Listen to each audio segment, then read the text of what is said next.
चुनाव से पहले ही जेल में डाल दिए जाते हैं। क्यों? फर्जी बयानों पे, फर्जी मुकदमों पे उन पे ऐसा केस डाला है जो सच हो ही नहीं सकता।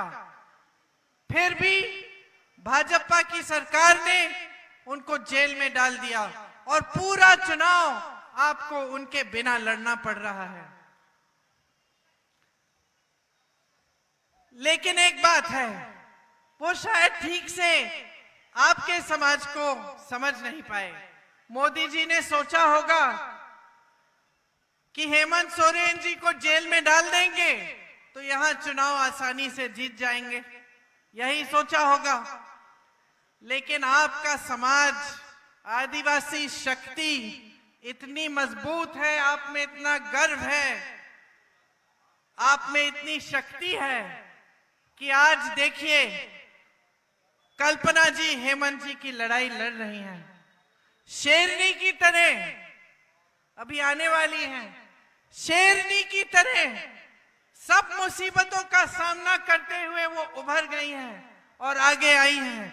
आपके बीच हर जगह जाकर हेमंत जी की बात पहुंचा रही हैं और हमारे जो पूरे इंडिया गठबंधन के प्रोग्राम हैं उनके बारे में बता रही हैं।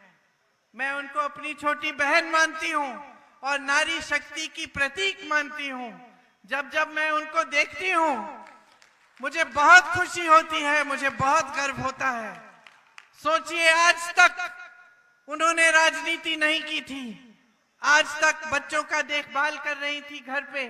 अचानक उनके पति को जेल में डाला जाता है, घबराती नहीं है, हिम्मत नहीं हारती, घर पे बैठ के रोती नहीं है, उठ के अपने पति की लड़ाई, अपनी समाज की लड़ाई आगे बढ़ाती हैं और हिम्मत से लड़ रही हैं।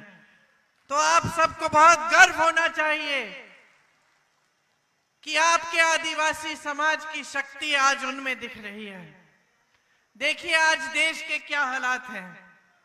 एक ऐसी सरकार है देश में जो आपका आदर नहीं करती। इसका मिसाल यही है कि आपके मुख्यमंत्री जी को चुनाव से एकदम पहले उन्होंने जेल में डाल दिया है। लेकिन एक और बड़ा मिसाल है कि इनके नेता जगह जगह जाके ये कह रहे हैं कि अगर इनको पूरी बहुमत से जिताया जाएगा तो संविधान को बदल डालेंगे। इस संविधान ने आपको अधिकार दिए हैं, इस संविधान ने आपको अपने जंगलों पे, जल पे, जमीन पे हक दिया है। इस संविधान ने आपको वोट देने का अधिकार दिया है और इस संविधान ने आपको आरक्षण दिया है। जब भाजपा के नेता इसको बदलने की बात करते हैं तो उनका क्या मतलब है, क्यों की है ये बात, इसको गहराई में समझने की जरूरत है। शुरू में इनके कुछ प्रत्याशियों ने ऐसा कह दिया, अपने अपने संसदीय क्षेत्र में या जहां से चुनाव लड़ रहे थे वहां से ऐसा कह दिया कि हमें 400 सीट दीजिए, हम संविधान बदल डालेंगे। ऐसी बातें 9-10 जगहों से इन्होंने कही। उसके बाद इनको लगा कि इसको कहने से, इतनी खुली तरह से कहने से शायद नुकसान ना हो जाए, तो मोदी जी चुनाव के मंचों पर आकर मना करने लगे कि नहीं नहीं, हम संविधान को नहीं बदलेंगे। लेकिन मोदी जी ने खुद ही इन लोगों को कहा होगा कि जाकर कहिए कि संविधान बदलेंगे, क्योंकि मोदी जी की पार्टी में उनकी इजाजत के बिना इतनी बड़ी बात कोई कह नहीं सकता। तो पहले इन्होंने भेजा लोगों को कि ये बात फैला दो, फिर डर लगने लग गया कि जनता हमारे खिलाफ हो जाएगी क्योंकि इसमें आरक्षण की बात है, तो फिर बात पलटने लग गए। लेकिन हमने बहुत बार देखा है पिछले 10 सालों में कि जो जो बातें इन्होंने की है, इस तरह से जिनका शुरुआत इन्होंने किया है कि किसी से कहलवा दिया और पहले मना कर दिया कि हम नहीं करेंगे, और फिर जब इनको बहुमत मिल जाती है, सत्ता मिल जाती है, तो वही काम करने निकलते हैं। तो हमें भरोसा नहीं है भाइयों और बहनों, इनकी बातों पे कोई भरोसा नहीं है। इनकी बातें आज बहुत हल्की हो चुकी हैं। अगर ये सत्ता में आएंगे तो ये संविधान को बदल डालेंगे, ये आपके आरक्षणों को कमजोर करेंगे, आपके अधिकारों को कमजोर करेंगे, इसका हमें पूरा यकीन है। क्योंकि 10 सालों में इन्होंने लोकतंत्र को हर तरह से कमजोर करने की कोशिश की है। कैसे? इन्होंने संसद को कमजोर किया। जहां पहले जब कानून बनते थे तो सबकी चर्चा होती थी, विपक्ष के दल के साथ चर्चा होती थी, बहस होती थी, वो सारे तमाम बहस बंद कर दिए। इन्होंने अपने पूरे विपक्ष पर बहुत जोरदार आक्रमण किया। यहां आपने देखा हेमंत सोरेन जी को जेल में डाल दिया, उन पे मुकदमे डाल दिए। राहुल गांधी जी पे कई प्रदेशों में अलग अलग मुकदमे डाले गए, उनको संसद से निकाल दिया गया, उनको अपने घर से भी निकाल दिया गया। दिल्ली के मुख्यमंत्री जी को भी जेल में डाल दिया गया, उन पर भी मुकदमे डाले गए और कांग्रेस पार्टी के खातों को भी बंद कर दिया। इसके साथ साथ न्यायपालिकों पर भी आक्रमण किया, उनको कमजोर करने का काम किया। और आज जितनी भी देश की मीडिया, टीवी के चैनल आप देखते हैं, उन सब को इनके खरबपति मित्रों ने खरीद डाला है। तो आज इस देश में लोकतंत्र के लिए लड़ने के लिए सिर्फ जनता है और कुछ विपक्ष के नेता हैं। हम आपकी लड़ाई लड़ रहे हैं, कुछ भी हो जाएगा, हम इनको संविधान बदलने नहीं देंगे, आपके आरक्षणों को कमजोर नहीं होने देंगे, आपके अधिकारों को कमजोर नहीं होने देंगे। इंदिरा गांधी से लेकर आज तक हमारे सारे नेताओं ने आपको मजबूत करने का काम किया है। आपकी संस्कृति को बचाने की लड़ाई हमारी लड़ाई है, हम इस लड़ाई को लड़ेंगे। कल्पना जी आ गई हैं।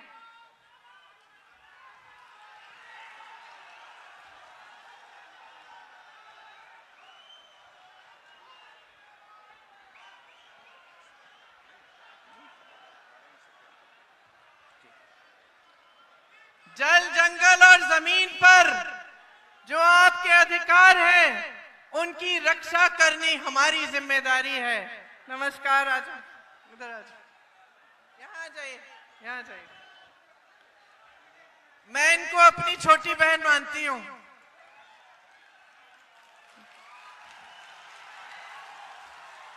सब नेताओं से मुझे सबसे ज्यादा पसंद कल्पना जी हैं।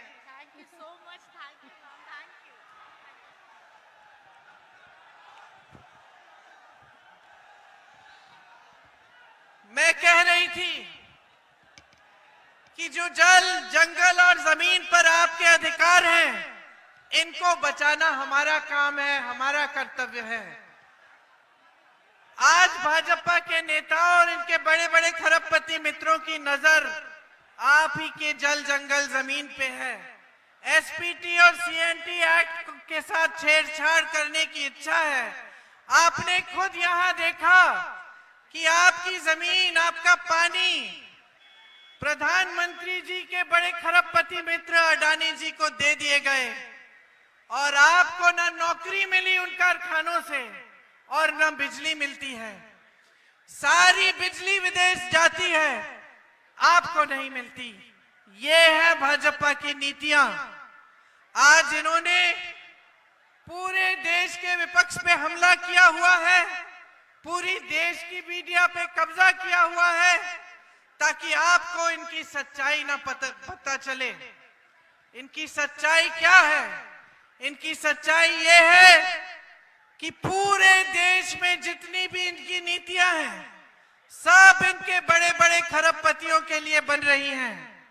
जिस तरह से यहाँ पे से आपकी जमीनें ली, आपको मुआवजा ठीक ढंग से नहीं दिया, यहाँ पे बड़े बड़े खरबपतियों का खूब फायदा हुआ, लेकिन आपका फायदा नहीं हुआ।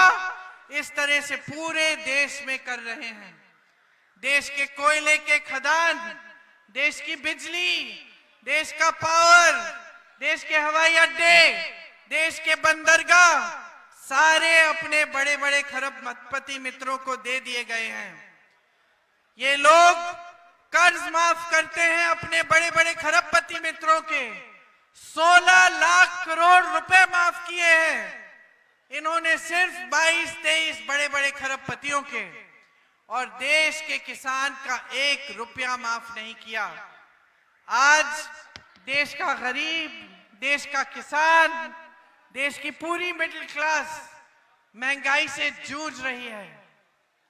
आज किसान खेती करने जाता है तो खेती के हर सामान पे जीएसटी लगता है। हर सामान महंगा हो गया है। खेती से कमाई नहीं हो पाती, कर्ज लेना पड़ता है, नुकसान होता है, बारिश आती है, ओले पड़ते हैं, बाढ़ आती है तो मुआवजा तक समय पे नहीं मिलता, आपकी उपज का सही दाम भी नहीं मिलता। ये परिस्थितियां बन गई हैं कि तमाम देश में तमाम किसान कर्ज लेकर